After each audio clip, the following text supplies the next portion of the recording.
بسم الله الرحمن الرحيم. الحمد لله والصلاة والسلام على رسول الله وعلى آله وصحبه ومن والاه. اللهم علمنا ما ينفعنا وانفعنا بما علمتنا وزدنا علما.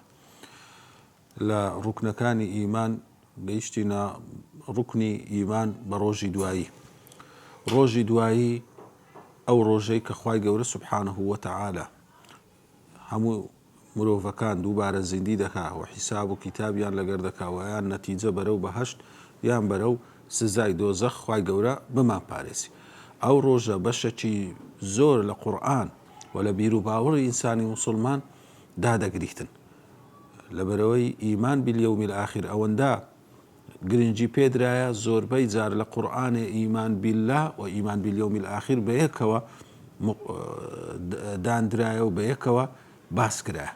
وەرە هەر لەبەر ئەو گرنگیەشە بەچەندان ناو بەچەندان صیفەت باسی ئیمان بە ڕۆژی دوایی کرایە.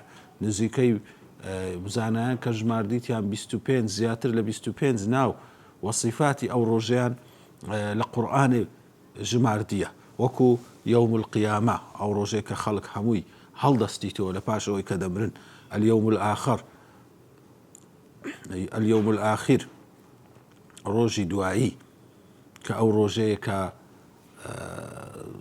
ئێستا دنیایەوە پاشان ڕۆژی دوایی لە دوای دێتن. الساعة ئەو کاتە دیاری کراوەی کەوە هەموو خەڵک دەبی کۆ ببنەوە. یوم البعث ڕۆژی زیندووبوونەوە، هەڵسانەوە لە ناو گۆڕەکان. وقال الذين أوتوا العلم والإيمان لقد لبثتم في كتاب الله إلى يوم البعث فهذا يوم البعث. القارعة ڕۆژی دەنگ و لێدانە گەورەکە کە خوای گەورە دەفەرمێ القارعة ما القارعة وما أدراك ما القارعة. يوم الخروج ڕۆژی هاتنە دەرەوە لە گۆڕەکان وەکو خوای گەورە دەفەرمێ يوم يسمعون الصيحة بالحق ذلك يوم الخروج. و الحاقة ئەو ڕۆژەی کەوە هەموو حەقەکان لە شوێنی خۆیان دێنە دی. الحاقة ما الحاقة وما أدراك ما الحاقة. يوم الفصل ئەو ڕۆژەی هەموو شتێک لێک دەکرێتەوە و جیاواز دەکرێتەوە و فەصل دەکرێت لەما بەینی حق و باطل. هذا يوم الفصل الذي كنتم به تكذبون. يوم الدين ڕۆژی سزا و پاداشت وەکو خوای گەورە دەفەرمێ وإن الفجار لفي جحيم يصلونها يوم الدين. الصاخة ڕۆژی دەنگە گەورەکە کە گوێیەکان کەڕ دەکاتن وەکو دەفەرمێ فإذا جاءت الصاخة. الطامة الكبرى ئەو ڕۆژی کارەساتە گەورەکە کە بەسەر هەموو کەسێک دادێ و هەمووی دەپێچیتەوە. فإذا جاءت الطامة الكبرى. يوم الحسرة ڕۆژی پەشیمانی کە بێباوەڕان پەشیمان دەبنەوە لە بێباوەڕیان، خراپەکاران پەشیمانن لە خراپەکاریان. وأنذرهم يوم الحسرة إذ قضي الأمر وهم في غفلة وهم لا يؤمنون. الغاشية ڕۆژی داپۆشەر کە هەموو ئینسانێک هەموو زەوی و ئەوەی تێدا ئاسمانەکان دادەپۆشی و گۆڕانکاریان بەسەردادێ. هل أتاك حديث الغاشية. يوم الخلود ڕۆژی بەردەوامی و تێدامانەوەی هەمیشەیی. ادخلوها بسلام ذلك يوم الخلود. يوم الحساب ڕۆژی حیسابکردن. إن الذين يضلون عن سبيل الله لهم عذاب شديد بما نسوا يوم الحساب. الواقعة ڕۆژی هاتنەدی ڕوودا و حەقیقەتەکان بەواقعی و لە شوێنی خۆی. إذا وقعت الواقعة. ويوم الوعيد ڕۆژی ئەو هاتنەدی ئەو سزایانەی کە خوای گەورە وعدی دایە کە دێتە دی. ونفخ في الصور ذلك يوم الوعيد. يوم الآزفة ئەو ڕۆژەی کەوە نزیکە و ئامادەکرایە و دانرایە لە بۆ ئەوەی ئینسان بەرەو لای بچی. وأنذرهم يوم الآزفة إذ القلوب لدى الحناجر كاظمين. يوم الجمع ڕۆژی کۆکردنەوەی هەموو ئینسانەکان و هەموو جینەکان بەڵکو هەموو مەخلوقات. وكذلك أوحينا إليك قرآنا عربيا لتنذر أم القرى ومن حولها وتنذر يوم الجمع لا ريب فيه.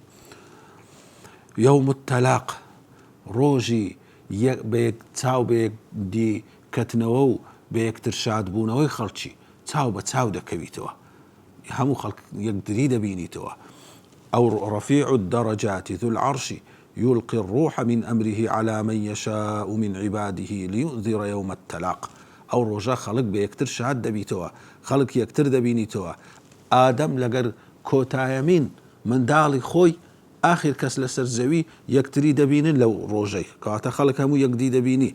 أهل أرض أهل السماء ملائكة إنسان يكدي دبينين، حتى خالق مخلوق أو روجي يكتري دبينن. وهروها لا روجي حشر ظالم ومظلوم أو يستمي كردي أو يستمي لكرايا تاويان بيقدي لكيتو برانبر يكتري راد جيرين أو أن هرهمو معنا كان يوم التلاق، يوم التناد، روجي بانغو هاوار كردن أو خلقانا بانجان دكريتن دبيل شويني دياري كراو ببي أو بانغي كلبويان ديتن آما دبن. ويا قوم إني أخاف عليكم يوم التناد، يوم التغابن، روجي پشیمان بوونەوە لەوەی کەوا ئینسان هەز دەکا بە زەرەری کردیە لەوەی کاتێک ئیشێک لە پێناوی خوا سبحانه وتعالى سەرفی نەکردبی. يوم يجمعكم ليوم الجمع ذلك يوم التغابن. ئەو ڕۆژە هەز بە زەرەر دەکا، هەز بە نەفامی دەکا لەوەی کاتێک و شتێکی لە پێناوی غەیری خوا سەرف کردبی. يوم عسير، ڕۆژی زەحمەت، ويوم عظيم، ڕۆژی گەورە، ويوم مشهود، ڕۆژێک کە شایەدی دراوە لەسەری، ويوم عقيم، ڕۆژێکی نەزۆک لە بۆ بێباوەڕان و خراپەکاران. و چەندین صفاتی تر ئەو هەموو ناوانە و بەو هەموو صفاتانە قیامەت باس کرایە لەبەر گرنگی ئەو ڕۆژەی و لەبەر گەورەی ئەو ڕووداوانەی کە لەو ڕۆژە ڕوودەداتن. کاتێک دەڵێن ئیمانمان بە ڕۆژی دوایی هەیە، ئیمان بە ڕۆژی دوایی لەگەڵ مردنەوە دەست پێ دەکات چەندان شت دەگریتە خۆ. یەکەم ئیمان بەوەی کەوە هەمومان دەبی بمرین و حاڵەتی مردن بەسەر هەموماندا دێتن، و لە پاشانیش لە ناو گۆڕدا عەذاب هەیە و نیعمەت و ڕێزگرتن و خۆشی هەیە، لەبەرەوەی وەکو پێغەمبەر عەلەیهی سڵات وەسەلام هەموو ئەو حاڵەتانەی وەصف کردیە کەوا ڕۆح لە جەستە دەردەهێنرێتن، اینجا بەرز دەبیتەوە لە بۆ ئاسمانەکان، ڕۆحی بڕواداران لە ئاسمانەکان پێشوازی لێ دەکرێتن، هەتا ئاسمانی حەفتەم دەچیتن، هەر کەسی بە پێی دەرەجەی چاکەی خۆی ڕۆحەکەی لە بەرزی دەمینێتەوە و لە ناو ناز و نیعمەت دەبی وەکو ڕۆح، و جەستەکەشی لە ناو مێرگەک لە مێرگەکانی بەهەش دەبی. هەرچی ڕۆحی بێ باوەڕ و خراپەکارانە ئەو هەر لە ئاسمانی یەکەمەوە پێشوازی لێ ناکرێت و تێفڕێ دەدرێت و دەخرێتن ناو قوڵایی زەویەکان کە خوای گەورە بە ئەسیجین وەصفی کردیە. اینجا ئەوە دوو مەلایکەتن بەرزی دەکەنەوە، هەموو ئەو صیفاتانە دەبی ئێمە بڕوامان پێ هەبی کاتێک کە دەرێن بڕوامان بە ڕۆژی دوایی هەیە. وەکو خوای گەورە سبحانه وتعالى دەفەرمی لا تفتح لهم أبواب السماء ولا يدخلون الجنة حتى يلج الجمل في سم الخياط. كواتا دەرگاکانی ئاسمانیان لەو ناکرێتەوە ئەو نەوعانە. و ئیمامی عوثمان ڕەزای خوای لێبی دەیفەرموو کە دەچوە سەر قەبران زۆر دەگریا کە باسی قەبر دەکرا، دەیان فەرموو ئەی عوثمان ئەوەندەی ئەتوو لە باسی قەبر مردن دەگیریەی ئەوەندە هەتا لە باسی قیامەتیش نابینین بگریەی. بەو شێوەیە دەیفەرموو لەبەرەوەی لە پێغەمبەرم گوێ لێ بوو عەلەیهی سڵات وەسەلام دەیفەرموو القبر أول منازل من منازل الآخرة. قبر یەکەم منزیلەتی ئاخیرەیە، یەکەم هەنگاوە. ئەگەر لەوەی بە ئاسانی بڕوا لە پاش قەبری ئاسانتر دەبی. ئەگەر خوا نەخواستە لە مردن و ڕۆحکێشانی بە زەحمەتی بڕوا لە پاشی هەتا دێ زەحمەتتر دەبیتن، خوای گەورە هەموو ملایەکمان بپارێزیتن. و پێغەمبەر صلی الله علیه وسلم دەیفەرموو ما رأيت منظرا قط إلا القبر أفظع منه. هیچ منظرێکم نەدیتیە ئیلا قەبر لەوی ترسناکترە. و ئەوە بیر و باوەڕی موسڵمانانە، وەکو دەفەرمون کەوا هەر کەسێک دەمریتن یان لە ناو ڕەحمەت دەبیتن، لۆی دەبیتە شوێنێکی خۆش، و یان لە ناو عەذاب دەبیتن، ئەو عەذابەش لە بۆ ڕوح و لە بۆ بەدەنی پێکەوە ڕوو دەداتن. و عولەما لەسەرەوەی ئیتیفاقیان کردیە، وەکو ئیمام ئەبوو حەسەن ئەشعەری دەفەرمی وأجمعوا أن عذاب القبر حق. ئیجماع هەیە لەلایەن زانایان کە عەذابی قبر حەقە، وقال وأجمع على ذلك الصحابة والتابعون. فرموي صحابة وتابعين هم إجماعيا لسروي هي واعتبار بقسي أو كسشاذان ناكريك لدواء هاتينا إنكاريان لا عذاب قبر كردي. وإمام إيجيد فرمي وعذاب القبر للكافر والفاسق كله حق عندنا واتفق عليه سلف الأمة قبل ظهور الخلاف. أو عذاب حق للا أهل السنة وسلفي أو أمتي لسروي متفق بينا بيش أو كوا هيت خلافك روبده إجا دبي بزاين كا أو وكو قبر لباش مرحلة قبر ما ويك كهر خواد زاني تسندا أو إنسان لنا قور دمينيته كأو حياتي برزخة. برزخ بمعنى نيوانت سد شتيك لنيوان دوشت كلنيوان جياني دنيا وجياني آخرت أو ماوي برزخي بيدا قوتري. أهل إيمان لخوشي دانا لو كاتي وأهل كفر وخرابة لنا خوشي دانا. باشان كاتك دلين إيمان باليوم الآخر إيمان ببعث بويكوا إيمان من هي هر همومان زندي دكرينوا وكو بآساني سبينان لخوي هالدستين أو هبا آساني شخواي قورا همو إنسان كان دوبار زندي دكاتوا ذلك بأن الله هو الحق وأنه يحيي الموتى وأنه على كل شيء قدير وأن الساعة آتية لا ريب فيها وأن الله يبعث من في القبور أو خلقي لقبرية ليربا بس بأونيا إلا دبي كابرا قورشي هبي وإيسكو بروسكو أوي مابي اگر لناو دریا كان خنكابي اگر حيوانك خوارد بيتي اگر سوتابي اگر هرسي لهات بيتن او خاني يعني او كلينزي كوا بيغمبر صلى الله عليه وسلم باز دكاتن بشيويك لشيو كان وكو تومار وكو تويك هر دمينه كو تويك كاتك اوي بيدا بكري وجينغي خوي لو برخصيتن دوباره دارچي لي شين دبيتن بونا وعش او توي لهر شوينه شيبي بقدر وبتصلاتي خوي قورا ديوار شين دبيتو او انساني لي دروز دبيتو. وهروها ايمان باليوم الاخر ايمان بحشر دقريتو كانسان زندي دكريتو انجا هر همويان بانك دكرين ودروين درين لو لميدان ولا زاويه شي حشر كوب كرين هو راب جيرين وكو بيغمبر صلى الله عليه وسلم فرمي انكم محشورون حفاة عراة غرلا امغو هموتان حشر دكرين بروتي ببيخواسي و بأويهيد زلو برقكتان لبردابيتن ثم قرأ كما بدأنا أول خلق نعيده وعدا علينا إنا كنا فاعلين. وهروها باش أوشكوا أوانا رادة واستنداوي شفاعة دكن كوا حشر دس بيبكا ودسنا لاي بيغمبران عليهم الصلاة والسلام حتى دسنا كوتا بيغمبران محمد عليه الصلاة والسلام دعوة الأخوة قوردك حشر وحساب دس بيدكاتن لحشر وحسابيش باشان ميزان دادن دريتن لبو أوي كارو كرده وكان بتشيش شريتن فأما من ثقلت موازينه فهو في عيشة راضية وأما من خفت موازينه فأمه هاوية. وهروها كتابة كان دكرين أو بيشان ددرين إيوا بقدر تساو بردكاتن إيوا هي أو كتابان هي دكرين وهم كارو كرده وكان إجا إيوا هي بدست راس وردقريتوا كأهل إيمانه فأما من أوتي كتابه بيمينه فيقول هاؤم اقرءوا كتابه وإيواشي بدستي تساب وردقريتوا وأما من أوتي كتابه بشماله فيقول يا ليتني لم أوت كتابي.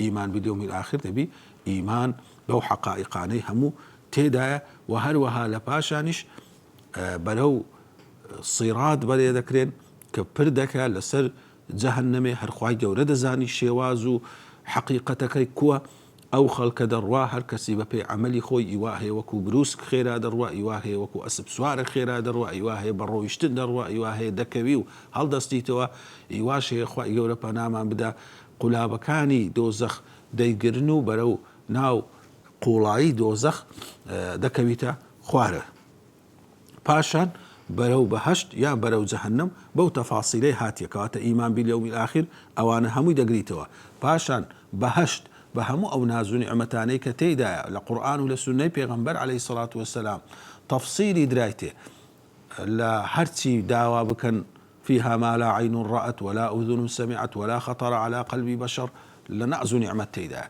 ولا همو يقورتر نأزو نعمتي ديتني پروردگاره كلو بهشت دا هي بروامان بي هي كوا بيغمبر صلى الله عليه وسلم فرمي إنكم ترون ربكم عيانا كما ترون هذا القمر پروردگارتان بچاوی خوتان دبین هر وکو مانجی چاردە لە شەوەکی سافدا دەبیندرێتن ئەوها ئیمانداران بخوای گەورە دەبینن و بێ باوەڕان و خراپەکاران و تاوانبارانیش لە جەهەنەم سزا دەدرێن بە هەزارەها ساڵ تێدا دەمینێنەوە ئەوی ئەهلی ئیمان بی بەقەدەر مسقالە زەڕێک ئەبەدی تێدا نامینێتەوە و بەبەر عەفو و ڕەحمەتی خوای گەورە دەکەوی و دەردەهیندرێ بەڵام ئەوێ لەسەر کوفر و بێ باوەڕی بیت و ئیمانی نەبوو بیتن ئەوە بە ئەبەدی تێدا دەمینێتەوە.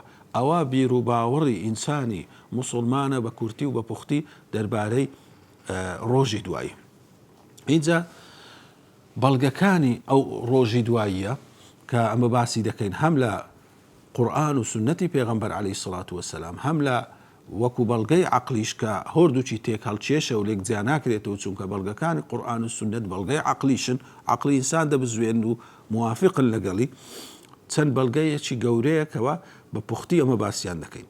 یەکەمینیان بە سەیرکردن لە بۆ ئەو کەون و کائینات و ئەو مەخلوقاتەی هەیە ئینسان دەگاتە حەقیقەتی ئەوەی کەوا دەبی ڕۆژێکی دوایی هەبیتن.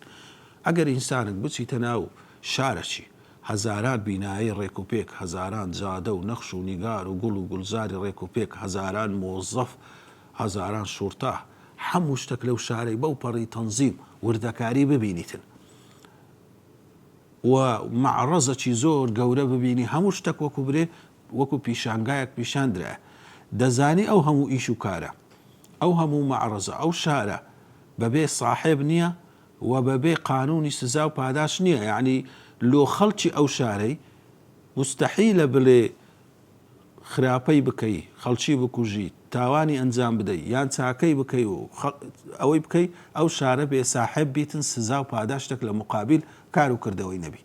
کاتەکەم ئێمە دێن چاومان هەڵدەینی لەو کەون و کائیناتە وردەی لەسەر زەوی لە ئاسمانەکان لە ئەستێرە لە مانگ و ڕۆژ مستحیلە صاحبی ئەو کەون و کائیناتەی سزا و پاداشتی لە بۆ چاکەکاران و خراپەکاران نەبیتن. ئەوە بە تەدەبور و تەفەکر لە کەون دەگەینە ئەو حەقیقەتەی وەکو خوای گەورە دەفەرمی ئەوەلەم ينظروا في ملكوت السماوات والأرض وما خلق الله من شيء وأن عسى أن يكون قد اقترب أجلهم.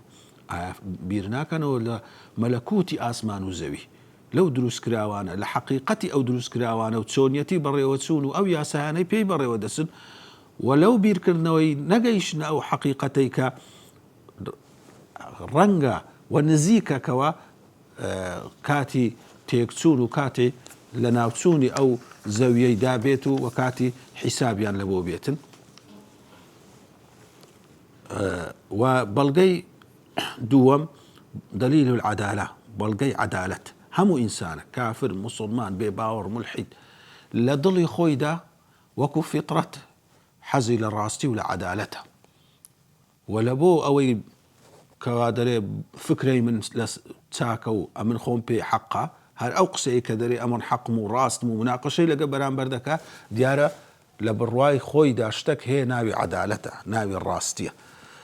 کەواتە ئینسان کاتێک بیر دەکاتەوە عدالەت و ڕاستی دەبی ئیلا هەبیتن هەموو ئینسانێک دانی پێدادنێ و عدالەت و ڕاستی ئەوە دەخوازیتن کە ڕۆژێک هەبی لە بۆ سزا و پاداشت لە بۆ محاسبەکردنی خراپەکاران و تاوانباران لەبەرەوەی ئەگەر برێ ئەو ڕۆژە نییە یعنی ظالم و مەظلوم قاتیل و مەقتول ئەوەی کەوا ماڵی خەڵکی خواردی و جینایەتی کردیە ئەوەی کە جینایەت و خراپەکاری لە بەرامبەر ئەنجام درایە ئەتوو هەر هەمووی وەکو یەک پیشان دەدەی کە ئەوەش محالە لە خوای گەورە سبحانه وتعالى بوەشێتەوە ئەم حەسیبە الذين يعملون السيئات أن يسبقونا ساء ما يحكمون.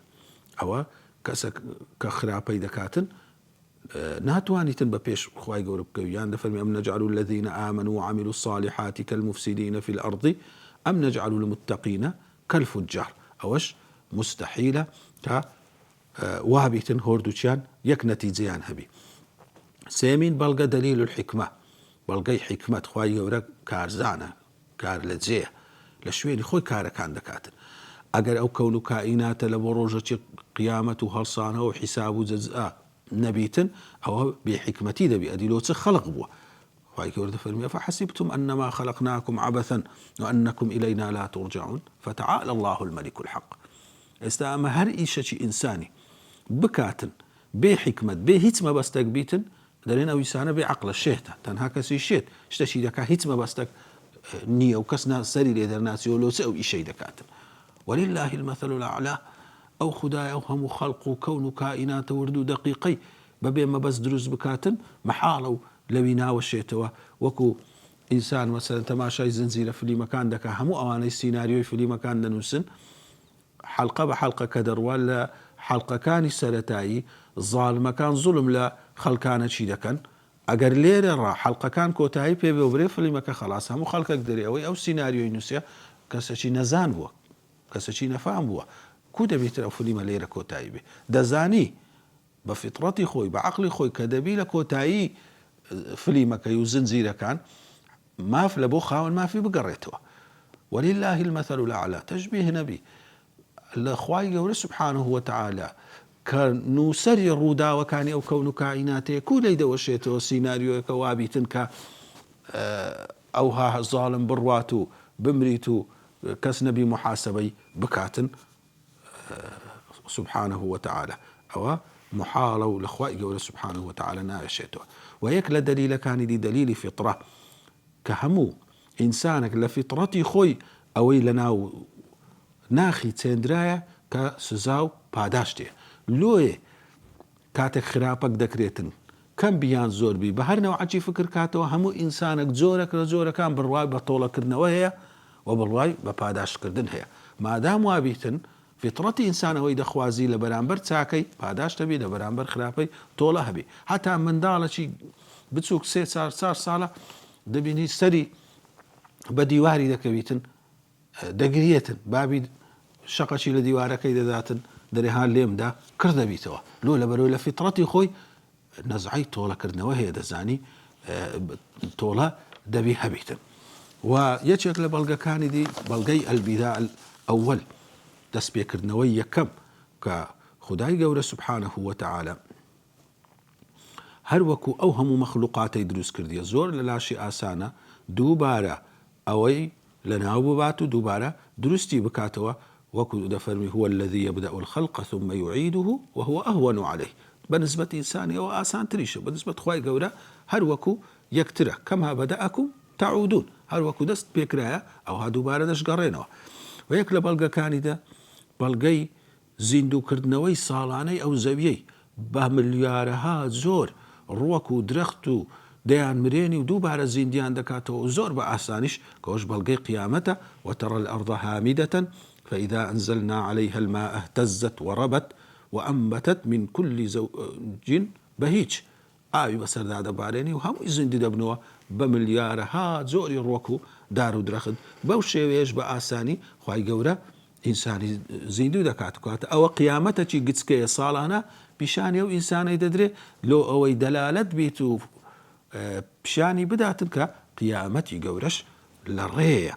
و هەروەها یەک لە بەڵگەکانی دیکە کە باس کرایە بەڵگەی نووسن خوای گەورە شەو و ڕۆژ ئەمە نووسنمان بەسەردادەینی ئاگامە لە خۆمان نامینێ نیمچە مردنەکە مردنەکی گچکەیە دووبارە ڕۆح بە شێوەیەک لە شێوەکان دوور دەکەویتەوە لە جەستە دووبارە ئەو جەستەیە زیندی دەبیتەوە و بە حەرەکە دەکەویتەوە و ئیش دەکات و ئینسان لە کاتی نووسن ئاگای لە خۆشی نییە کە چ حەرەکەچی دەکات جاروێ قسەش دەکا ئاگای لە خۆ نیە کە چ قسەچی کردیە یەکەچی دەوێت کە حەرەسیاتی لێ بگریتن کەواتە مردیە بەڕام خوای گەورە دووبارە زیندی دەکاتەوە ڕۆژانە ئەو مردن و زیندووبوونەوەی پیشانی ئەو ئینسانەی دەدا لەوەی بزانیتن کەوە مردن و زیندووکردنەوەی ئینسانیش بەو شێوەیە ئاسانە کە ڕۆژانە بەسەرماندێن. لەبارەی بابەتێکی تر ئەوەی کەوە خەڵکی دیکە دینەکانی دیکە بڕوایان چۆن بۆ لە بەرامبەر ڕۆژی دوایی بە کورتی و پوختی عەقیدەی بێباوەڕان لە بەرامبەر ڕۆژی دوایی دەبیتە چەند بەشەک بتپەرستەکان فەیلسوفەکان و مشریکەکان فەلاسیفەی کە دوور لە دین ئەوانە بەگشتی بڕوایان بەو ڕۆژەی نەبووە ژیانی دنیا هەر بەس دنیاە و مادەیە و ئەمە خەڵق بووینەوە دوایە دەمرین و دەبینەوە خۆڵ و هیچ زیندووبوونەوەک نییە وخوای گەورە باسییان دەکا وقالوا ما هي إلا حياتنا الدنيا نموت ونحيا وما يهلكنا إلا الدهر. و یەک لە مشریکان هاتە لای پێغەمبەری صلی الله علیه و سەلەم ئێسکەچی ڕزی هینا و لە پێشی ڕوو کرد أولم يرى الإنسان أنا خلقناه من نطفة فإذا هو خصيم مبين وضرب لنا مثلا ونسي خلقه قال من يحيي العظام وهي رميم قل يحييها الذي أنشأها أول مرة. بيبري بيغمبر صلى الله عليه وسلم أوي أول زار دروستي كرد لدلوبا آوتي أو إيسكو أو همو دمارو أو همو أندامي دروست كرد دوبارە زۆر لای ئاسانە دروستی دەکاتەوە. ئەو وەکو مشریکین و بێباوەڕان یەهود لە ناوی یەهود طبعا لە دینی ئەسڵی یەهود وەکو هەموو دینەکانی دی عەقیدەی ڕۆژی دوایی هەبووە، بەڵام لە پاشان لە گۆڕانکاری و دەستکاری کردنیان عەقیدەی ڕۆژی دوایی لە ناویان زۆر کەم بووە. یعنی لە تەوڕاتی دەستکاری کراو لە تەلمود کەمترین شێوە باسی عەقیدەی ڕۆژی دوایی دەکات. لۆیە وای لێ هاتیە تائیفەک لە ناویان هەبووە لە ناو یەهود کە هەر ئینکاری ڕۆژی دواییان کردیە، ئینکاری ڕۆژی دواییان کردیە و تائیفەی دیکەشیان هەیە ئینکاری ناکەن بەڵام زۆر کەم گرنگی پێدەدەن و دەڵێن تەنها بە شێوەی ڕۆحە، ئەو ڕۆحە لە سزادا دەبی یان لە پاداشدا دەبی، بەڵام بەگشتی ئێهتیمامەکی زۆر کەم بە ڕۆژی دوایی هەیە. ئەوەش بوویتە سەبەبی ئەوەی یەهود زۆر دڕق بن، زۆر کاری خراپ و قێزەون بکەن، حیساب لە بۆ ڕۆژی دوایی ناکەن، زیاتر گرنگی بە میعادی دنیایی دەدەنەوە، لەسەر دنیاە بڕیان بەوێ لە ئاخری زەمانی یەهود دەسەڵاتی دەبیت و هەموو دنیا دەکەویتە ژێردەستی. ئەوە لە جیاتی ڕۆژی قیامەتێ لەلایەن مهمە و ئیش لە بۆ ئەوەی دەکەن. سەبارەت بە نەسارا گاورەکان اعتقادی وان بەگشتی ئەوەیە کەوا ڕۆژی دوایی هەیە و بڕوایان بەوەی هەیە کە ڕۆژی دوایی هەیە، بەڵام لە هەندێک مەسئلە ئەوانیش لادان و اختلافیان تێدا هەیە. ئایا زیندووبوونەوەکە بە جەسەدا یان بە ڕوحە؟ هەندێکیان دەرێن ئەو زیندووبوونەوە بە زیندووبوونەوەکی ڕوحانیە بە جەست نییە، هەندێکیان گوتیە بە جەستە و بە ڕوحە. و لەبارەی نیعمەتەکانی ڕۆژی دواییش اختلافیان هەیە، هەندێک دەرێن نیعمەتەکان نیعمەتی ڕوحینە نەک نیعمەتی جەستەیی وەکو خواردن و خواردنەوە و نیکاح و ئەو شتانە. زۆربەیان لەسەر ئەو ڕەئیەی نەکەشتەکان ڕوحینە و نەک جەستەیی بن. سەبارەت بە بوذی و هیندۆسەکان کە ئەو دینانش لە ڕۆژهەڵاتی ئاسیا زۆر بەربڵاون، ئەوان بڕوایان وایە بڕوایان بە تەناسوخێ، بڕوایان بە ڕۆژی دوایی نییە. دەڵێن ئینسان کاتێک کە دەمری ڕۆحی دەچیتە ناو زیندەوەرە چیدی لە پاشە خۆی، ئینجا حیوانەکە ئینسانەکی دیە ڕۆحەکان دەگوازرێنەوە، ئەوها هەموو دەمێ یەک دەمری ڕۆحەکەی دەستە ناو کەسەکی دیکە و بڕوایان بە کارما هەیە. ئەو مەبدەئی تەناسوخ و مەبدەئی کارما ئەوەیە کە ئەو ڕۆحە بەرە یان بەرەو سەرێ دەچی. مەسەلا ڕۆحی پشیلە چییە؟ ئەگەر باشبی بەرەو ئینسانی دەچی، ئینسانێک باشبی وەرەو ئینسانێکی باشتر دەبی، یان ئەگە کەسێکی خراپ بیش ئیشی خراپی کردبی ڕۆحی لە ئینسانیەوە بەرەو پشیلەی دەچی، لە پشیلەیەوە بەرەو ماری دەچی، بەرەو ئەو جار شتێکی خراپتر دەچیتن. ئەو بیر و باوەڕانیان لەبارەی مەسەلەن سزا و پاداشت هەیە. کاتە بیر و باوەڕی حەق و صحیح لەبارەی ڕۆژی دوایی هەر لە ئیسلامی ڕاست و دروستمایە.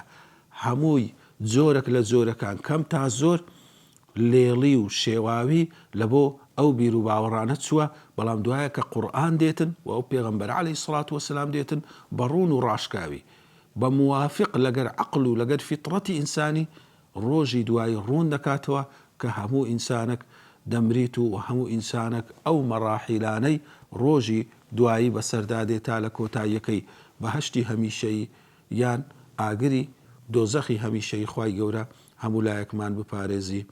وصلى الله على نبينا محمد وعلى آله وصحبه وسلم.